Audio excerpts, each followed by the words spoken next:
제주도 서귀포시에 있는 들빛교회에 2022년 9월 18일 일요 예배 설교 동영상입니다. 9월 18일 예배는 남신도 주일 예배로 드렸습니다.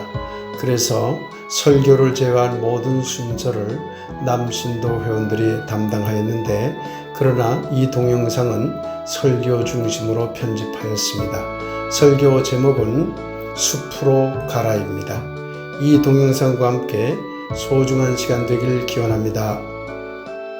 오늘의 말씀을 함께 읽도록 하겠습니다. 누가복음 4장 24절에서 30절 표준 새 번역으로 읽도록 하겠습니다.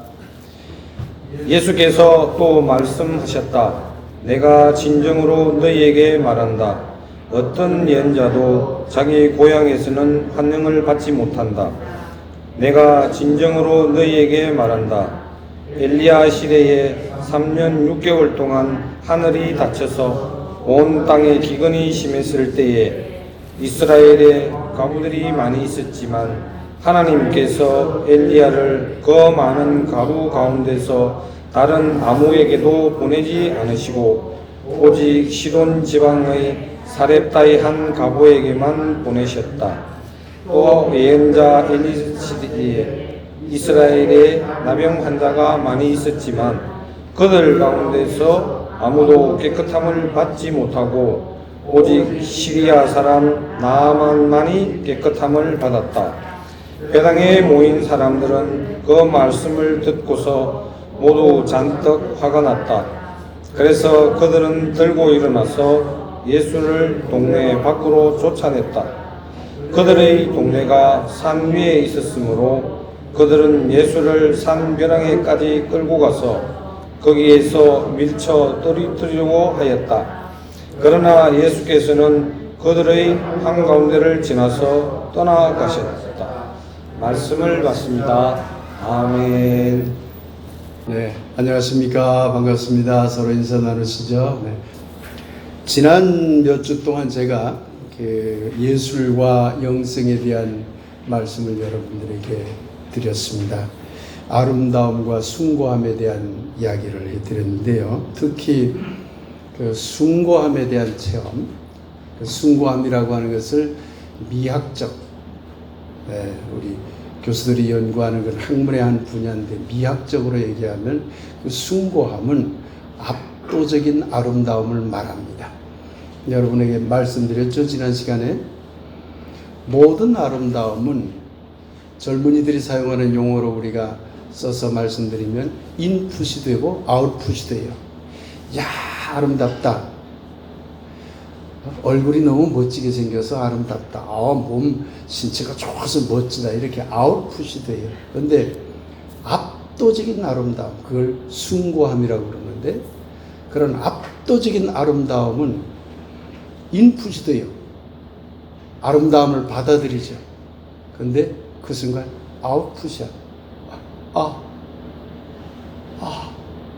아무 말도 못하죠.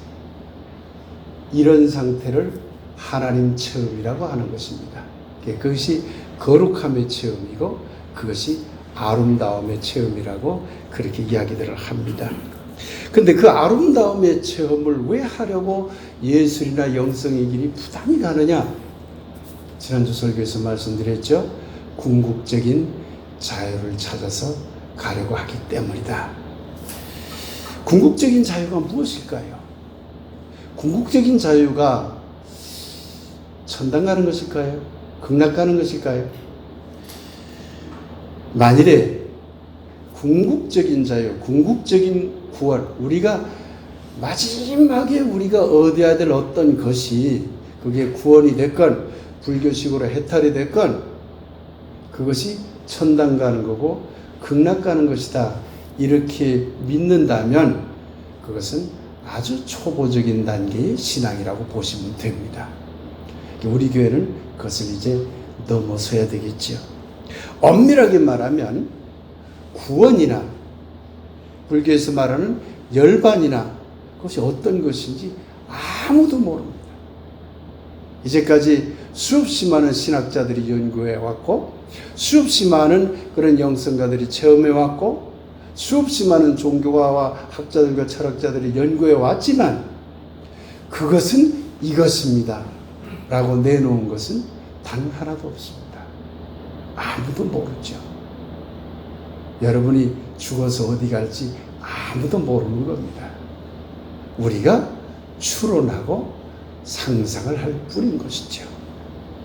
그런데 모든 인간은 누구나 다 이상하게 궁극성에 대한 관심을 갖습니다. 궁극성이라고 하는 것은 본래 내 존재의 본바탕이 뭐지? 내가 어디서부터 왔지? 난 누구지? 이런 질문을 사람은 한다는 얘기예요. 동물과 인간이 다른 점, 식물과 인간이 다른 점이 바로 그 점이에요. 스스로에 대한 물음을 던질 수 있는 유일한 존재가 인간인 거거든요. 돼지가 나는 왜 돼지지? 모르겠습니다. 이것도 인간의 교만일지 모르죠. 돼지가 묻고 있을지 모르죠. 그러나 우리가 생각하기에 보면 돼지는 그걸 물을 것 같지 않습니다. 나무도 그것을 물을 것 같지 않습니다. 인간만 묻지요. 그것을 어려운 말로 인간만이 궁극성을 본질적으로 갖고 있다고 그렇게 말하는 거예요. 그 궁극적인 토대가 무엇인가에 대한 관심을 인간은 누구나 갖고 있어요. 종교를 믿든 안 믿든 상관없어요. 다 갖고 있는 거죠. 그렇다면 인간은 그 궁극성을 온전히 알아낼 수는 없다 할지라도, 그건 불가능하지. 온전히 알아낼 수 없다 하더라도 그 궁극성을 알아내기 위해서 한 걸음 한 걸음 나아가는 존재여야 하는 것입니다. 그것이 인간다움의 삶인 것이죠. 그것을 버리면 인간다운 삶은 아니죠. 동물다운 삶은 될 수 있을지 몰라도 인간다운 삶은 아닌 것이죠. 어떤 방법을 선택할 것이냐 하는 것은 자유선택입니다. 그러나 나는 그런 데 관심 없어. 여기서 잘 먹고 잘 살면 돼. 그런 사람들조차도 한편 저 구석 속에는 궁극성을 쫓아요. 죽으면 어떻게 될까? 누구나 이 생각을 하는 것이죠. 그렇기 때문에 우리 인간은 궁극적인 자유, 궁극적인 구원을 불완전하지만 최선을 다해 깨닫기 위해서 노력을 해야 하는 것입니다. 그러려면 두 가지 일을 해야 됩니다. 오늘 이 두 가지 일을 여러분하고 함께 이야기 나눠보려고 하는 것입니다. 첫째는 항상 집을 떠나야 합니다. 여러분, 집을 떠나라고 그러니까 또 우스갯소리 하겠습니다. 아, 우리 목사님 왜 집 떠나라고 그러냐. 집 좋은 집 내부로도 무사 떠나려는 친구 그렇게 받아들이지 마시고 이 집이라는 이 상징성을 여러분이 이해하셔야 됩니다. 집이라고 하는 것은 기존 인식을 말합니다. 기존의 관습 체계를 말합니다. 기존의 어떤 신념을 말합니다. 종교적으로도 기존의 신앙을 말합니다. 어떤 틀에 안주해 있는 생각과 사고 일체를 그걸 집이라고 할 수 있는 것이죠. 집과 같은 거예요. 종교 체계도 마찬가지입니다. 학자들이 이런 얘기를 합니다. 기독교가 기독교 안에 갇히면 집 속에 갇히는 거기 때문에 망한다. 불교가 불교 속에 갇히면 집 속에 갇히는 거기 때문에 망한다. 그럼 더 넓게 가면 종교가 종교 안에 갇히면 결국 종교는 죽는다. 그래서 현대사회를 일컬어서 종교의 시대라고 하지 않고 영성의 시대라고 하는 겁니다. 영성의 시대는 그걸 모두 넘어서 버리는 것을 말하기 때문에 그렇습니다. 두 번째는 그런 집을 떠나서 새로운 숲속으로 들어가야 합니다. 숲속으로 머뭇거리지 말고 과감하게 들어가야 돼요. 잊지 마십시오. 여러분의 기존 인식이나 기존 신념이나 기존 신앙이라고 하는 집에서 항상 떠날 생각을 하셔야 되고 떠나서 방황하지 마시고 모르는 곳이라 할지라도 숲속으로 뚫고 들어가려고 하시기 바랍니다. 이 두 가지를 꼭 기억하셔야 됩니다. 제주도에 가문장악이라는 설화가 있습니다. 옛날에 가난한 부부가 있었습니다. 세 딸을 낳았습니다. 큰 딸은 은장아기, 둘째는 노장아기, 막내는 가문장아기라고 불렀습니다. 세 딸이 자라나 15이 넘게 되니 부부가 세 딸을 불러서 물었습니다. 큰 딸에게 은장아기야 너는 누구 덕에 사느냐 하고 물으니까 대답하길 아버님과 어머님 덕입니다. 둘째 노장아기에게 물었습니다. 너는 누구 덕에 사느냐? 아버님과 어머님 덕입니다. 셋째 딸 가문장아기에게 물었습니다. 너는 누구 덕에 사느냐? 아버님, 어머님 덕도 덕이긴 합니다만 그런데 나에게 주어진 나의 복덕에 따라서 저는 살아갑니다. 시건방진 소리를 했습니다. 그러자 그 어머니와 아버지는 화가 잔뜩 나서 쫓아버렸습니다. 그러니 가문장아기는 집을 떠나 길로 나섰고 숲속으로 들어갔습니다. 이야기는 한참 전개됩니다. 이 신화의 마지막은 이렇습니다. 은장아기와 노장아기, 어머니와 아버지의 보호 속에 자라며 호의호식하던 두 딸은 쫄딱 망해서 가난뱅이가 됐고, 가문장아기는 두려움과 알지 못함에 대한 어색함과 그 모든 숲속의 이상한 것을 뚫고 들어가서 도전함으로써 성공적인 삶을 살았습니다. 이 신화가 의미하는 바가 무엇인지 여러분 짐작하시죠? 서양에는 백설공주 신화가 있습니다. 백설공주가 본래 동화가 아니고 누가 지어낸 동화가 아니고 우리나라 지금 얘기한 가문장아기 이야기처럼 신화예요. 설화. 전해 내려오는 옛날 이야기예요. 그러니까 그 속에 잔인한 내용도 다 나오는 거예요. 근데 그걸 어린이들에게 읽히려니까 그런 내용을 빼버리고 읽도록 하지만 본래 설화에는 잔인한 얘기도 막 나오고 그러는 거예요. 옛날 어느 왕비가 눈처럼 하얀 백설공주를 낳았습니다. 얼마 되지 않아서 왕비는 세상을 떴습니다. 왕은 새 왕비를 맞아들였습니다. 새 왕비는 질투가 많았습니다. 어느 날 신비한 거울을 보며 물었습니다. 세상에서 누가 제일 예쁘지? 거울은 백설공주가 제일 예쁘다고만 대답을 했습니다. 질투에 사로잡힌 왕비는 한 사냥꾼에게 백설공주를 숲으로 데려가 죽이라고 했습니다. 그러자 그 사냥꾼은 백설공주가 불쌍해서 숲속으로 도망가도록 길을 열어줬습니다. 홀로 남겨진 백설공주는 숲이 너무 두려웠지만 그 숲속으로 들어가 이상한 것들을 만납니다. 너무 생소한 것들을 만납니다. 난장이도 만납니다. 여러분, 난장이를 만났다는 이 상징성이 무엇인 줄 아세요? 이상한 사람을 만났다는 뜻입니다. 그냥 키 작은 사람 만났다는 단순하게 그렇게 신화를 풀이하면 안 돼요. 우리가 늘상 익숙하던 사람을 만난 게 아니라 전혀 익숙하지 못한 사람을 만났다는 이야기예요. 그러나 백설공주는 그들과 어울렸습니다. 너무나 다른 세계였지만 그 다른 세계 속에 들어가서 함께 어울렸습니다. 이 이야기의 결론을 이렇습니다.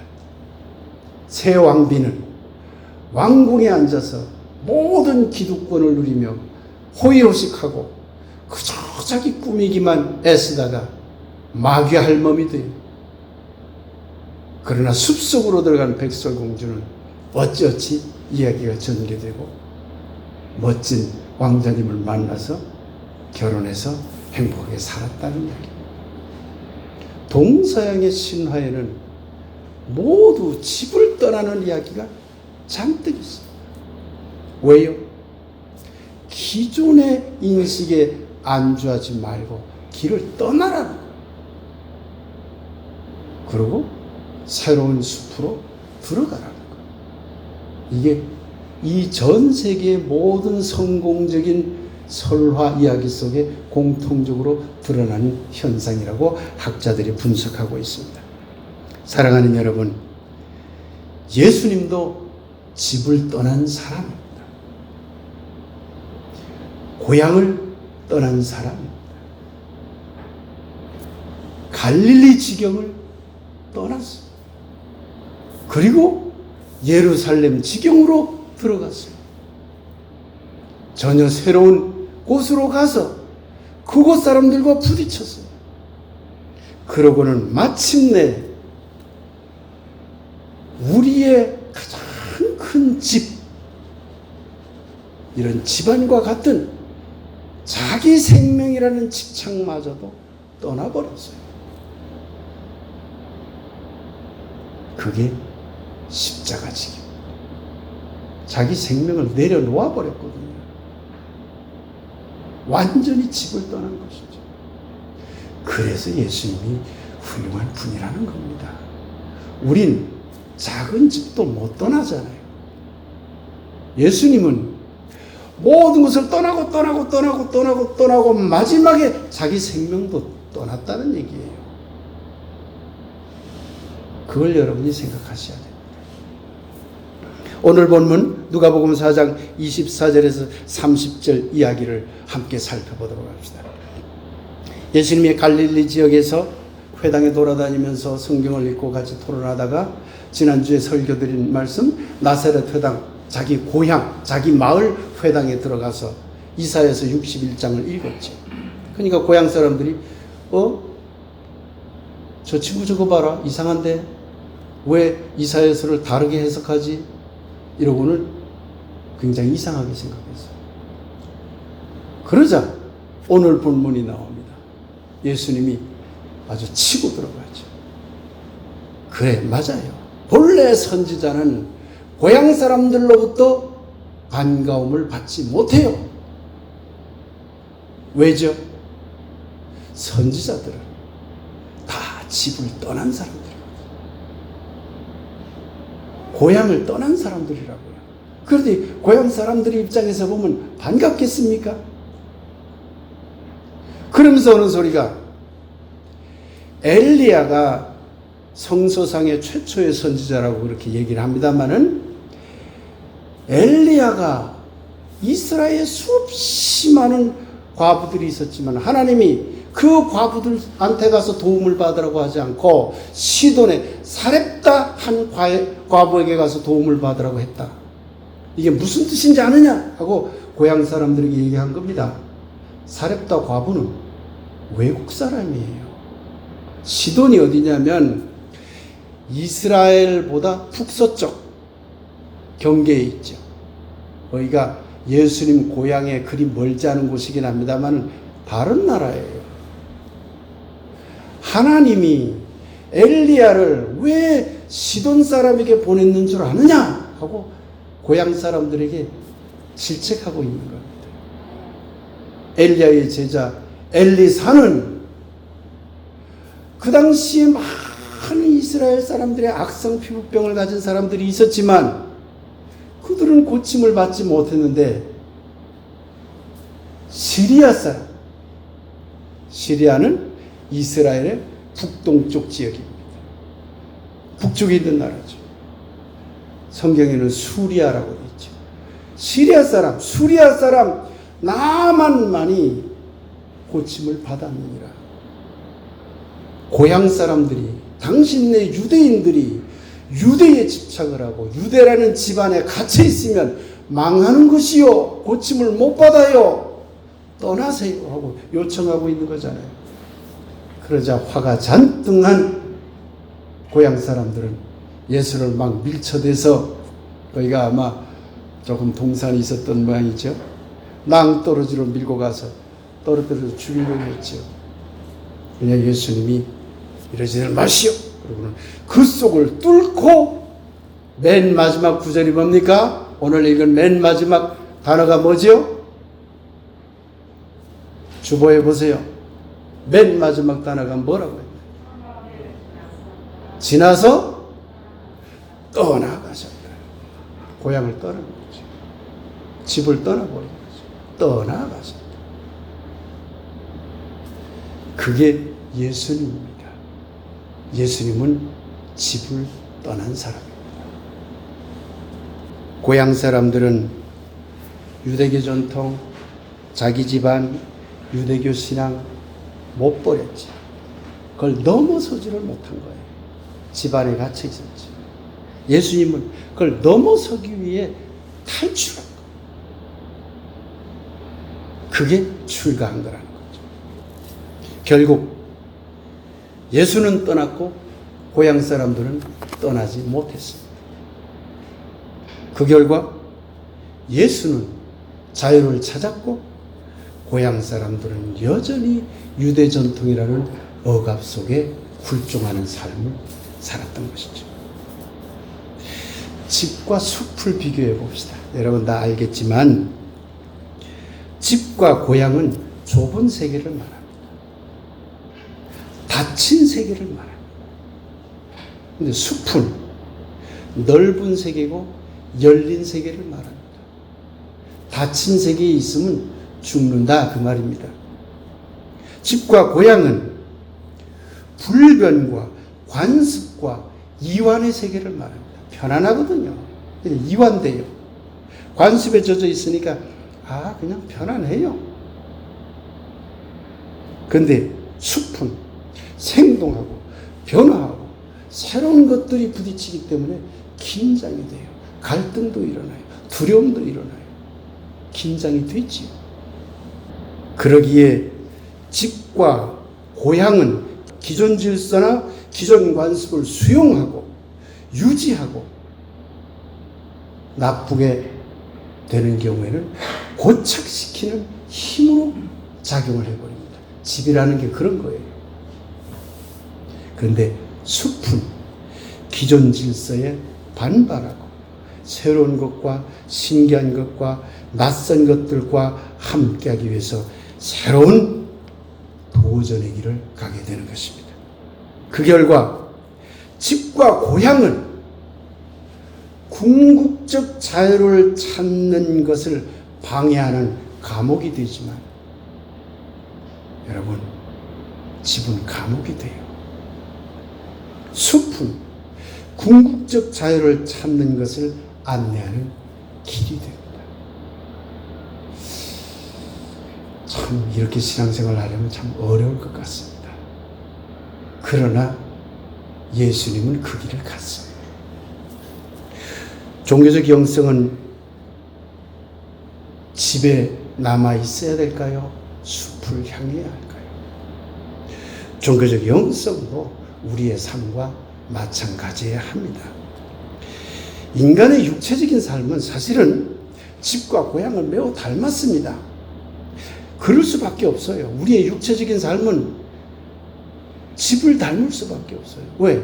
육체가 이미 시간과 공간이라는 일정한 제약 속에 있기 때문에 그걸 온전히 벗어난다는 것은 불가능합니다.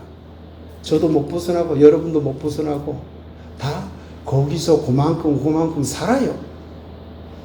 우리의 육체적인 삶을 집을 온전히 벗어난다는 게 대단히 어려워요. 그러나 우리의 정신적인 삶은, 우리의 영적인 삶은 얼마든지 집 안에 있으면서도 우리의 육체가 집 속에 살고 관습 속에 살고 기존 체계 속에 살아간다 하더라도 우리의 정신적인 삶은, 우리의 영적인 삶은, 영성의 삶은 얼마든지 숲을 향해서 떠날 수가 있습니다. 그걸 안 해서 문제인 거죠. 우리는 교회에 나옵니다. 집 안에 있는 거예요. 여러분 지금 여기 와서 집 안에 있는 거잖아요. 아무 생각 없이 맨날 교회에 왔다 갔다 한다. 그건 그냥 집 안에 갇혀 있는 거예요. 그런데 우리 몸은, 육신이 이 교회에 와서 예배드리지만 우리의 영성이, 우리의 정신세계가 날마다 새로운 신앙, 새로운 영성을 향해서 뚫고 들어가면 그것은 집을 탈출해서 새로운 숲속으로 들어가는 것과 같은 것이 되는 것입니다. 사랑하는 여러분, 오늘 남신도 주일입니다.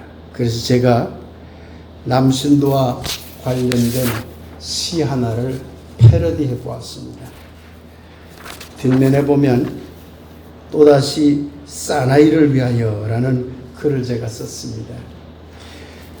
미리 밝힙니다. 이 글은 시인 문정희라고 하는 분이 계신데 참 시를 잘 쓰는 분이죠. 이 문정희님의 다시 남자를 위하여라는 시가 있습니다.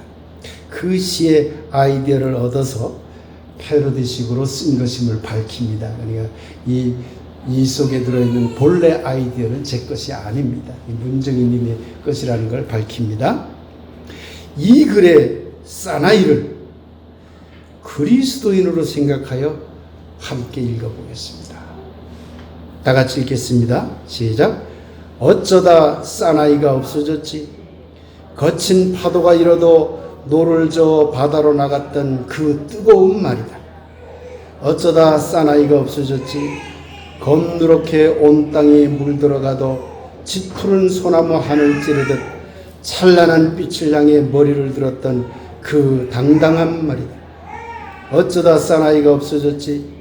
치마폭이 그리도 싫어 길거리를 배회하는 그 어설픈 방황 말이다. 어쩌다 사나이가 없어졌지. 늘 마주하는 일상의 편안함이 구속임을 알고 툴툴 털고 고향을 떠나는 자유를 향한 그 열정 말이다. 이제 사나이들은 추방된 것일까?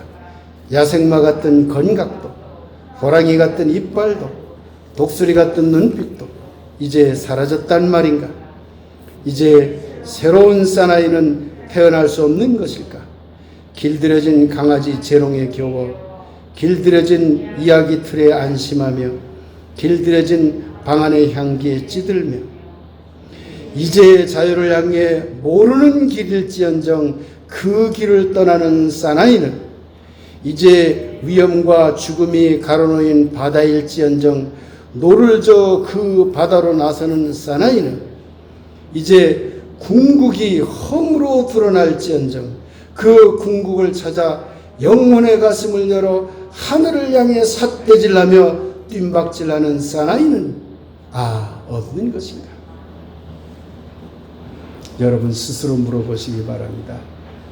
이런 그리스도인인가? 아닌가? 하나님 복 주십시오. 우리 잘 살게 해주십시오. 죽은 다음에 천당 가게 해주십시오. 라고 해서 집안에 갇혀있는 자가 아니라 그런 연약한 남자가 아니라 그런 연약한 그리스도인이 아니라 하나님 당신 누구요? 삿대질 해보라 그 말입니다. 당신의 그 밝은 빛이 무엇이요 도대체? 우리를 왜 이렇게 힘든 이 세상에 보냈어? 저는 아직도 하나님께 삿대질합니다. 왠 줄 아십니까? 많은 책을 읽어보면 신학책을 읽어보고 많은 철학책을 읽어보면 하나님이 어떤 분인지를 알 것 같대요. 이런 분이지. 이렇구나. 그런데 아직도 하나님께 삿대질할 질문이 남아있어요. 맞아요. 당신이 그런 분이시고 당신이 그렇게 이 세상에 어떤 메시지를 전하고 우리를 사랑하시고 우리를 동행하는 분이시죠. 그런데 왜요? 왜 이 고통스러운 것을 만드셨나요? 왜 다시 그 자리로 돌아갈 걸? 온자리로 돌아갈 걸? 왜 아무도 그 대답을 해주질 않아요? 이것이 숲속으로 나가는 겁니다.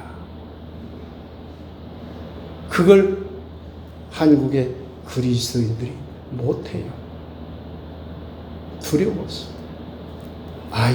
우리가 우리는 종입니다. 그죠? 우리는 종이라는, 우리는 죄인이고, 우리는 종이고. 그건 중세신앙이에요. 중세신앙. 물론, 겸손의 입장에서 보면, 우리 죄인 맞아요. 종 같은 존재인 거 맞고요.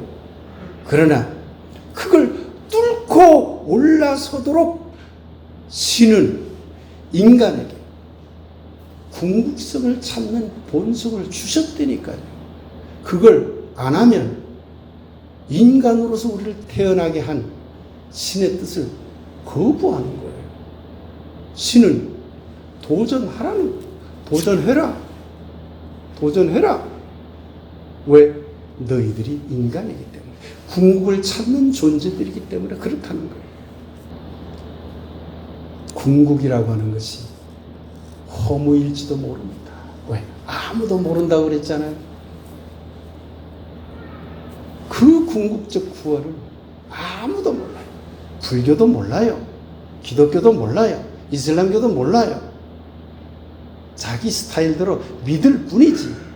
그 밝혀진 바는 어느 종교에서도 단 하나도 밝혀진 바가 없어요. 그러나 마침내 우리가 그 궁극에 들어가서 봤을 때 궁극이 아무것도 없는 허무야. 그렇게 그 궁극이 허무로 드러날지언정 그 궁극을 찾아 영혼의 가슴을 열어 하늘을 향해 삿대질하며 뜀박질하는 사나이는, 그렇게 뜀박질하는 그리스도인은 없는가? 우리 교인들이 그런 그리스도인이 되었으면 좋겠습니다. 아멘. 사랑하는 들빛교회 교우 여러분, 그리고 들빛교회 이웃 여러분, 어쩌다 이 땅의 그리스도인들은 거친 파도가 일어도 노를 저 바다로 나갔던 그 뜨거움을 잃어버렸나요? 어쩌다 이 땅의 그리스도인들은 검누렇게 온 땅이 물들어가도 짙푸른 소나무 하늘 찌르듯 찬란한 빛을 향해 머리를 들었던 그 당당함을 잃어버렸나요? 어쩌다 이 땅의 그리스도인들은 늘 마주하는 일상의 편안함을 훌훌 털고 고향을 떠나는 자유를 향한 그 열정을 잃어버렸나요? 어쩌다 궁극이 허무일지언정 그 궁극을 찾아 영혼의 가슴을 열어 하늘을 향해 삿대질하며 뜀박질하는 펄펄 살아 움직이는 그리스도인들은 다 어디로 사라진 것인가요? 예수님은 집을 떠났습니다. 고향을 떠났습니다. 유대 관습과 유대교 전통을 떠났습니다. 그리고 외롭지만, 힘들지만, 두렵지만 또다시 새로운 길을 계속 열어나갔습니다. 이제 우리도 기존 신앙이라는 집과 고향에 안주하지 말고 새로운 숲을 향하여 길을 떠나야 합니다. 우리의 육신이 비록 시간과 공간 속에 갇혀 있는 삶을 살 수밖에 없는 존재라 할지라도 우리의 정신과 우리의 영혼적인 삶의 여정만큼은 안주하지 말고 매일매일, 매주 교회 올 때마다 새로운 길을 향해 길을 떠나야만 할 것입니다.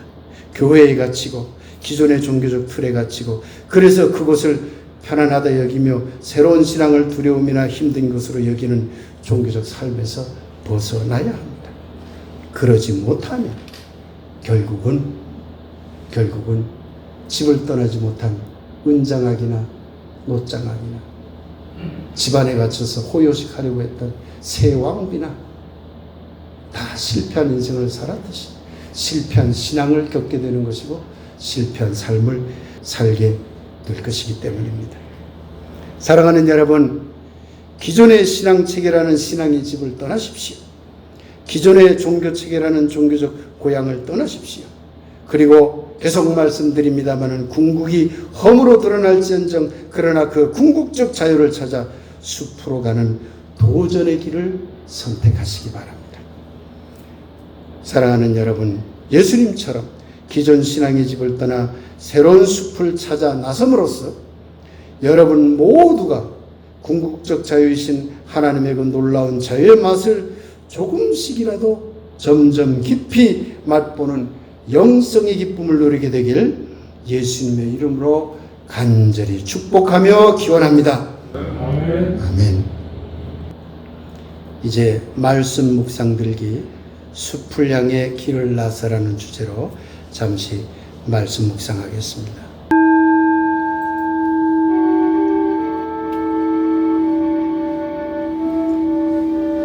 예수는 길을 나섰습니다. 집을 떠나 고향을 떠나 유대의 신앙 전통을 떠나 새로운 숲속으로 들어갔습니다. 그리고 예수는 다시 길을 나섰습니다. 그 새로운 숲속에 또다시 갇혀서는 안 되었기 때문입니다. 낭떠러지 끝으로 밀려났지만 기존 신앙을 뚫고 그들 가운데를 지나 또 다른 새로운 숲을 찾아 길을 떠났습니다. 이제 우리 차례입니다.